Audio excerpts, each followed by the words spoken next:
Welcome to episode 19 of the Free Your Mind podcast. Today I want to talk about relationships because I do, and because they do play a very significant part in our lives.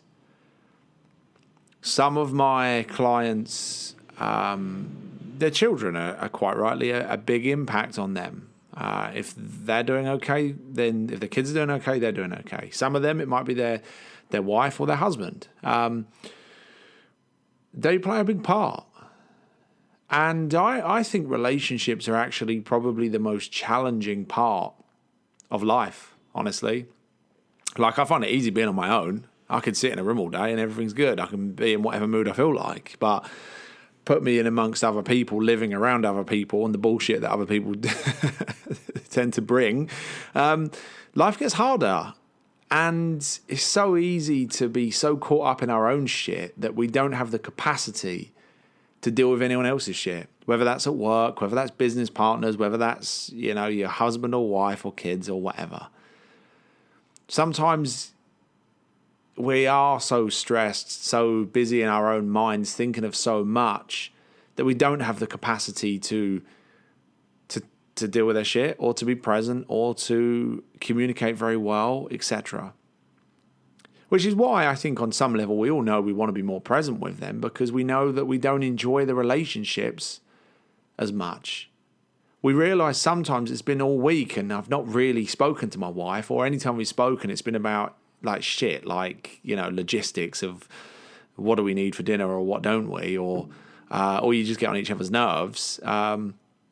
Well, the same with the kids. It's like you can forget, did you even speak to them? Like, other than when you told them off because they were annoying you because they spoke too loud, or, and you can see how that goes beyond just the examples I give. And it's often, so a lot of my clients' relationships, even if we don't directly speak, one client recently, their marriage transformed. I've probably shared maybe this example, but there's many examples of it where their marriage transforms, they start talking more, the wife doesn't feel on eggshells anymore, or they're not winding each other up anymore, or they're not having digs anymore, or they start feeling like they're on the same team. They start having more sex. And we didn't even talk about the relationship. Sometimes we do, sometimes we don't. Depends on who the client is and what comes into the conversation. But often we haven't even spoke about that. They didn't even know their marriage was really a problem until it got better. And they're like, oh my God, it's so much better. I didn't know. That's the nature of this work sometimes, is often we don't see what we don't see until we do. And then it's only the contrast that makes us go, holy shit. But so I don't know if your relationship is something you just tolerate. I don't know if it's just something you just think, oh, that's just what it is. You're just miserable and that's cool. Or maybe you think you're happy and you don't realize there's a whole new level to that. Or maybe that's not true either. I don't know. But I'm willing to bet that if you wasn't intrigued in some way by the thoughts of deepening relationships, you wouldn't still be listening. So I'm going to make some assumptions moving forward. And obviously the relationships, they ebb and flow, don't they? Menstrual cycles come in, hormones come in, good days, bad days, tiredness, kids are ill, kids aren't ill, we aren't ill, whatever. It's the same as life. It follows that cyclical, seasonal ups and downs. That's a given. That's normal. Let's just acknowledge that that's going to be a thing. But some of the biggest mistakes I see made, I say mistakes, they're not mistakes, but let's just use that word, is men and women problem solving when their other half talks to them. They tell them all why they're doing it wrong and what they should be doing instead. That's one of the big ones. That's not, the wife says, oh, it's been a really shit day, all this homeschooling stuff, and I didn't work out today, and the dog did a shit on the floor, and the husband's like, well, it's not difficult, is it? All you got to do is put the kids here in front of the screen, and, you've got all day, all you need to do is do your workout, fuck's sake, it's not difficult, and the dog, you should have done this and should have done that, and straight away it turns into this, either the wife just doesn't really want to talk to you anymore about anything, because that's all you do, or It's not really what she was looking for. She wasn't really looking to be told that how she's so shit and hasn't done anything. And from the male perspective, it's done in innocence. I'm assuming gender roles here. If that's something that offends you, then this probably isn't the podcast. Look beyond the genders and look to what I'm pointing to. Then you'll get the gist of what I'm trying to point to, because it's not gender specific. But in that moment, it's funny how often we try and solve people's problems, and we might even do it at work, you might do it with staff, you might do it with colleagues, you might do it with your kids, because when we've got a lot of shit in our head, when we've got a lot on our plate, it seems quicker. Just go fucking do that, don't do this, stop doing that, job done, everyone fuck off and leave me alone now. But number one, that doesn't often help the person. Number two, it doesn't often solve the problem as efficiently as it could be. And number three, it breaks down any feeling of connection or compassion or enjoyment in that relationship. No one really enjoys that. I've been on the receiving end too, where it happened recently where, I said, like, and I can just state clearly now because this is what I do, so it's quite easy to communicate clearly, where I might say, look, I'm not looking for solutions to my problem. I'm just trying to moan. Just let me moan and tell you how shit my life is, please. It's a bit of a joke because there's always a hint of humour in what I do, except for when I'm being a truly miserable bastard. And we can laugh about that because I don't want you to solve my problem. I want to moan for 5 minutes. You know, some clients do that. They'll get on the phone, they'll moan for 10 minutes. They'll go, fuck, I'm just moaning, aren't I? But they see it now and it's like, yeah, you are. But is there anything in there that's real that you want to explore? Or should we talk about the good stuff now? You know, and sometimes it's like, no, I think this really is bothering me. And we can start to pull that apart and go, okay, well, you know, what's really happening here? But that's what I see. The clients I work with, high performers in leadership roles, we can often fall into the trap of problem solving, not only at work, but also with our intimate relationships. Same with our kids. They spill their juice and you say, well, you shouldn't have fucking put it there, should you? You might not swear. I don't swear, but, well, that'll teach you, like that's what they need in that moment. They need you to tell them how they did it wrong and why they should have learned a lesson from it. Or, that's funnily enough, that's not, I know that's how we were probably parented, but funnily enough, that's not the best way of forming a close relationship. And it's also not the best way of helping a human to transform or learn or grow. Who knew? So going back to that, one of the things I see is us problem solving. We're not really listening. We're kind of listening from a place of, let me solve all your problems and then I can tell you how you could solve them all and then we can stop talking because really I don't want to be talking right now. Or it's from a place of I know best, or it's from a place of you're pissing me off and let me solve your problems and then you won't piss me off anymore. So there's many aspects of this. If this goes on for you, I'd invite you to look at what are the thoughts? What are the judgments you're making? Do you know you're doing it? Do you know you're problem solving, and why? Is it because you're at full capacity? Is it because that person pisses you off? Does it feel easier? Is it because you are actually emotionally invested in them getting something right and wrong? Is it coming from love, where you just thought that was a way of promoting positive behavior? I saw something on Facebook of, this woman's account of how her husband would call her a fat bitch and oink at her because he thought that would motivate her to lose weight. I don't know if you know how idiotic that seems, but if you knew what I knew, and if you see things the way that I'm willing to bet you see things, otherwise you wouldn't be here, you know that that's a fucking shit strategy. That's not helping anyone. I mean, it depends on the person. Because I think maybe this is where people are different. I'm not going to say men and women, but people are different. Because if you oink at me and call me a pig, I'm going to lose weight just to show you that I can, fuck you kind of thing. Fuck you. Look at my size 8 body if I'm a woman, or I don't know, size 10 or whatever the fuck it is. Or that's kind of how I tend to respond. A lot of my clients have actually... They've used a lot of that to motivate themselves. The people that don't believe in them, the parents that said they couldn't do it, the people that was waiting for them to fail. It's a giant fuck you, which isn't the healthiest of strategies, but it served whilst it served.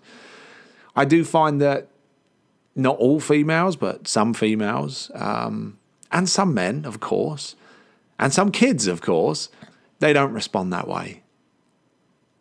they're likely to do the opposite. They're more likely to put on a stone. They're more likely to think, yeah, I'm a fat fucking bitch. I hate myself. What's the point? So I think really what the point of this is, and there's no point to this, it's just an interesting conversation about humans, and you'll see what you see, and you'll get insights where you get insights, or you'll laugh where you laugh, or you'll get offended where you get offended. I don't know. You do you.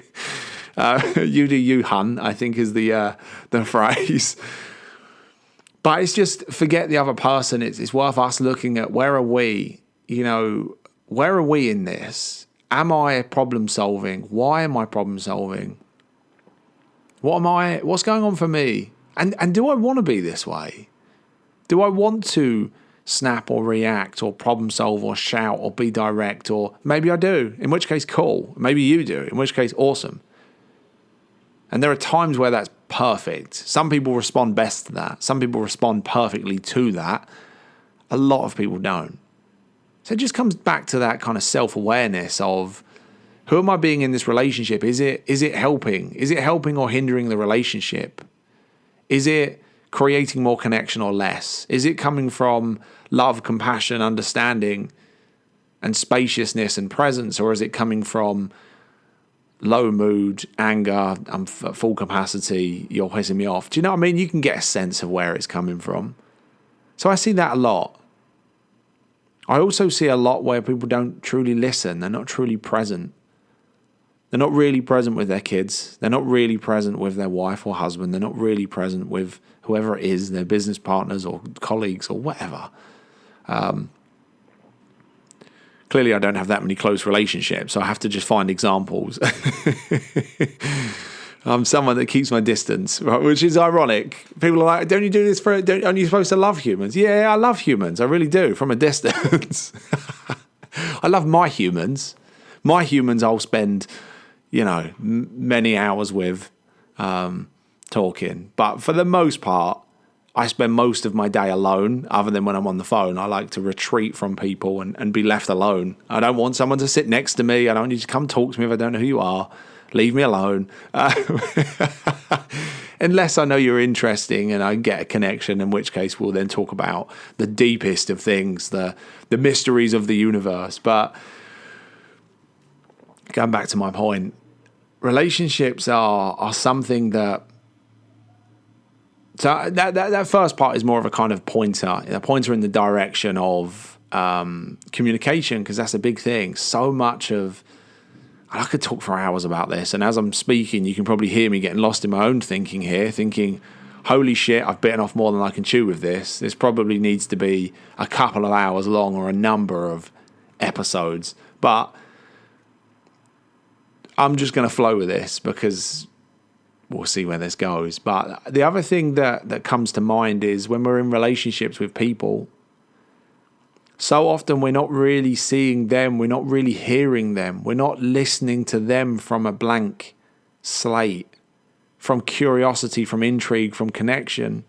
We're listening to our own thinking, we're listening to our own judgments, we're listening to our own stories, we're listening to our own thoughts and emotions in that conversation. We're not seeing them because we're seeing our thinking. We're seeing how much they're annoying us, or how they didn't do what we wanted them to do, or how we haven't really got time to listen right now, or how I don't give a shit because I'm trying to send this email so you could be the queen and I wouldn't be interested right now.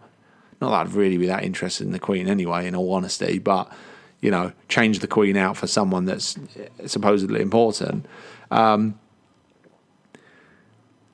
That, if all that anyone did was recognize where their thinking is coming in, and they connected to that spaciousness, that stillness, that quietness that you may or may not feel. I don't know if you're familiar with that. You might feel it at points during these conversations. You might feel it afterwards. You might be familiar with it. I don't know. Or you may have never felt it. I'm not sure. But keep listening. And if you've listened to all of them, you should have got some glimpses of it by now. Otherwise, I'm really doing a shit job. Or you're just not listening properly.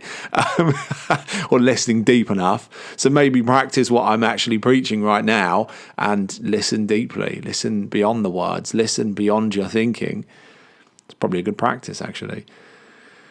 Most people aren't bringing that presence to relationships. They're not bringing that quiet presence, that conscious awareness. I'm yet to see a relationship that hasn't been significantly improved by someone bringing more presence into it. Even for 5 minutes, even occasionally, the deeper connection, the deeper understanding, and when you actually listen to someone, you learn so much. You realize. I saw a meme. It was like I think it was like Baby Yoda, looking sad, and it was like me when I realized halfway through an argument that I've misunderstood something. It's good. Because that's what happens. Sometimes we don't even hear what the other person is saying because we've already made up our mind on what we think they're saying. We already think that we know them best than they know themselves. So this is what they really mean, but they're not saying it. Or we read into the words. She said, yeah, I quite like it. Well, what do you mean quiet? What does she mean quiet? Why quiet? Why not really like it? Why not love it? Why not? And you're not in the conversation again. You're gone again. And I also see a lot of differences. As humans, we are different. Especially in relationships. Maybe men are from Mars and women are from Venus. I don't know. But I know that me and Jenna used to argue over stupid fucking shit. Like, right, I'm going to go Sainsbury's. Then I'm going to go take the kids to the park and then we'll have lunch. And she'd be like, well, why don't you go to the park and then go to Sainsbury's? Yeah, but that's because I'm going to Sainsbury's now. Yeah, but if you go then this. Yeah, but if I go now, then this and this. And it's like, why are we arguing over this? Why does it fucking matter? But it actually become a big argument. Because it was like we just always, this is us hitting heads. We'd always clash heads. Is that a phrase? I'm thinking of goats fucking ramming each other with their horns. Over everything. Where we park, where we don't park. Well, we should do this because there might be traffic. Yeah, but there might not be traffic. Well, what if there is? Oh, I don't know. Why do we argue over all this pointless crap? And it's just because we see the world differently. We have different thoughts. We have different views. Yeah, she might smash the alloys. She doesn't really think about the alloys. In all fairness, I don't think she really gives a shit about them. So why would she take care of them? The same way that if she didn't do the washing, I wouldn't have any clothes. I'm not sure that'd even really bother me. If she didn't care about how I looked, I'm not even sure I'd wear t-shirts with holes in the armpits. You have different thoughts. You have different perceptions of the world. And when you stop looking at the world as right and wrong, or who's to blame or who's not to blame, I'm right, you're wrong. You're to blame for that. It's your fault because you're the one that said I should go to Sainsbury's second. And I knew better. You get the idea, right? If we stop making it right and wrong and who's to blame and who isn't, whose fault it was and whose fault it wasn't, fuck all that shit. It doesn't help. Drop that. The ego loves to strengthen its identity through me versus them and us versus them and right versus wrong and you're to blame and I'm not and I won't take the blame. I'll blame someone else. It's your fault. If this podcast's shit, it's your fault because you're not listening properly. It's nothing to do with me. If there's a buzzing on this, which now I've said it, you might notice it, and I probably shouldn't have said it. There's a slight buzzing in this sound. One of the wires is obviously shit. That's the wire's fault. It's the manufacturer's fault. It's not my fault. It's not my fault. Nothing to do with me, even though I'm the one that could replace it or buy a better one, which I will do now, by the way, because it is shit and it does annoy me. But anyway, back on point. There was a point here somewhere. I guess I'm just really bringing awareness in this conversation because this isn't just transformational in a relationship, but also in life. Staff, kids, wife, husband, friends. Are you really intrigued by their differences? Are you really curious by the way they see the world? They just don't see the world the way you do. That's why they make different decisions. That can be frustrating to us. It used to be frustrating to me as a PT when people didn't lose weight or get in shape. It's not fucking difficult. It really isn't fucking difficult. It isn't. I'm sorry. It's not hard. And you might be thinking it is. Well, that's because your world looks different to mine. That's what I didn't know at first. It's not difficult for me because there are certain structures in my life that allow it to be true. There are certain emotions and feelings that I have. There are certain thoughts that I have. There are certain habits that have been built on. I studied it for years. Maybe that installed certain habits or beliefs, or who knows. So to me, it's not difficult at all. That's an example of how I never used to realize that not everyone views the world the way that I do. There's no one getting annoyed at them about it. Just get curious. Why?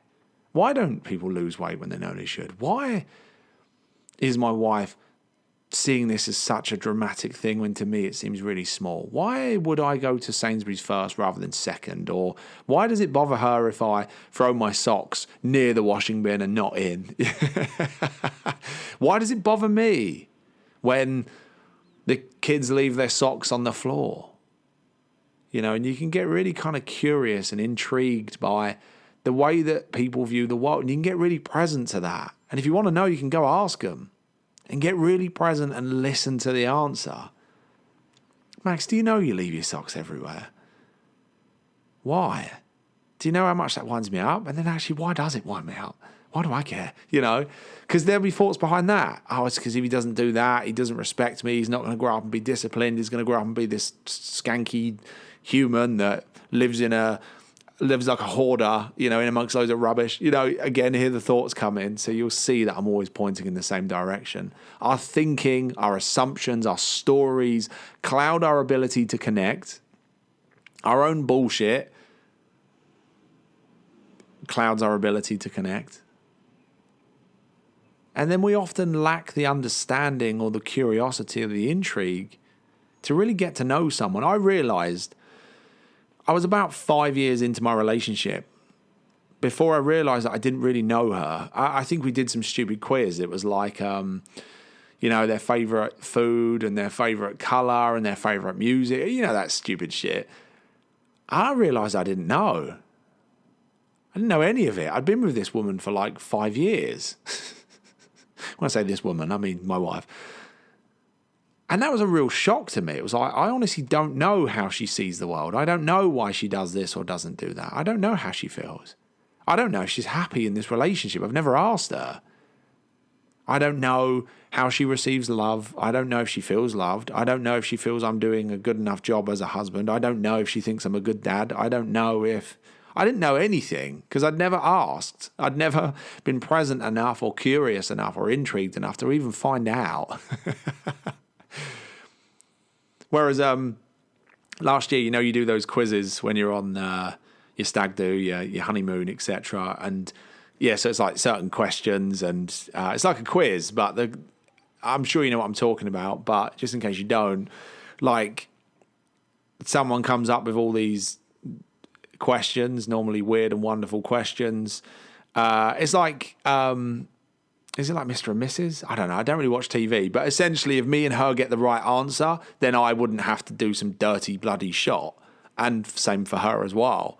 You know, it might be like stupid fucking questions, really. But I'm trying to think of the worst one. I think the worst one I had is if James had to have sex with one of his friends, who would it be? And then she obviously answers someone and I answer someone. And if it's that person, then I didn't have to drink. I mean, that wasn't the most comfortable of questions when you're drunk with a group of lads. I mean, it made me feel a little bit uncomfortable.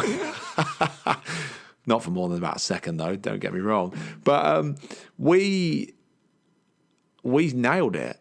Absolutely nailed it. Like her friend, one of her bridesmaids said, like, and she'd been to like so many weddings. She's like the wedding woman that the previous few years before that. She's like, you two absolutely just were bang on, and it was videoed and stuff as well. Yeah, because by this point, we'd really got to know each other.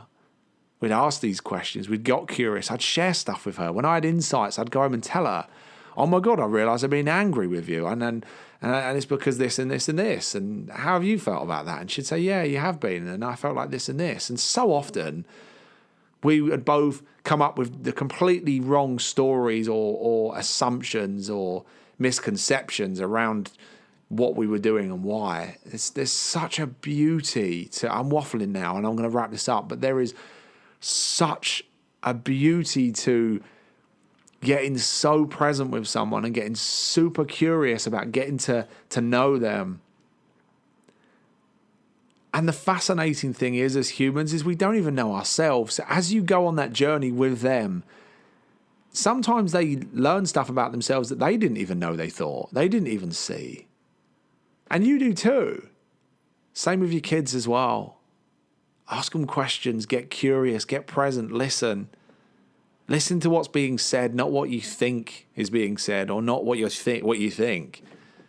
Same with your staff. If they're not performing, stop making assumptions and judgments and ask them questions, get curious and listen and be present, free from any attachment of what they do or don't say or any assumptions of what it may or may not mean. Just get out of your head and into your life. Get out of your head and into your relationships, whatever they are. Relationships are such a beautiful part of life if you really see this, if you really take this on board. Even just the power of that presence can be a total game changer. But if you're addicted to your thinking, like most people are that are in this conversation, then you'll notice you'll drift off and your thoughts will make assumptions and you'll misinterpret and you might overthink what they've said. Just notice that. Bring yourself back. Anyway, I don't have any clue if this was useful. I have no idea. So feel free to let me know. I could have spoken about this for a long time. I love relationships. Jenna told me for years to be a relationship coach. I mean, that says something, I think, when your wife keeps telling you that's what you should do. I just didn't want to do that. Just because it's part. The way I see it, though, is the more you become at peace with yourself, the more you understand yourself, the more you understand consciousness, mind, and thought, everything starts to get better. Your relationships, your communication, your health, your fitness. Earlier on, I was talking to a client who suffered with gout, and he's telling me that he's done absolutely nothing different other than be in these conversations with me, and that's cleared up. And that's an email, a pointless email as well. I really need to sort my emails out. I'm not an inbox zero kind of guy. Loads of shit ends up in my inbox, and I mostly don't look at 75% of it. But anyway, back to the point. I find that the more you're in this conversation, your only job here is to stay in this conversation with an open mind and listen for insight and see what you see. And the more you listen, the more you'll hear. And sometimes you might even re-listen to an old one and hear something different. Or you go, oh, I now get what you said. I heard you say this on the first episode. I now get it. And it might be 6 months on by that point. That's just the nature of this conversation, this transformational conversation. Everything gets better the more present you become to your life, the more you settle down, the more your thinking drifts away. But yeah, today was more of I'm pointing in the direction of relationships because I know that that's a really cool place to look sometimes. Anyway, I do appreciate you being here. I enjoy this. I love hearing, what happens. That's about it, really. So anyway, have a good one. I will speak to you soon.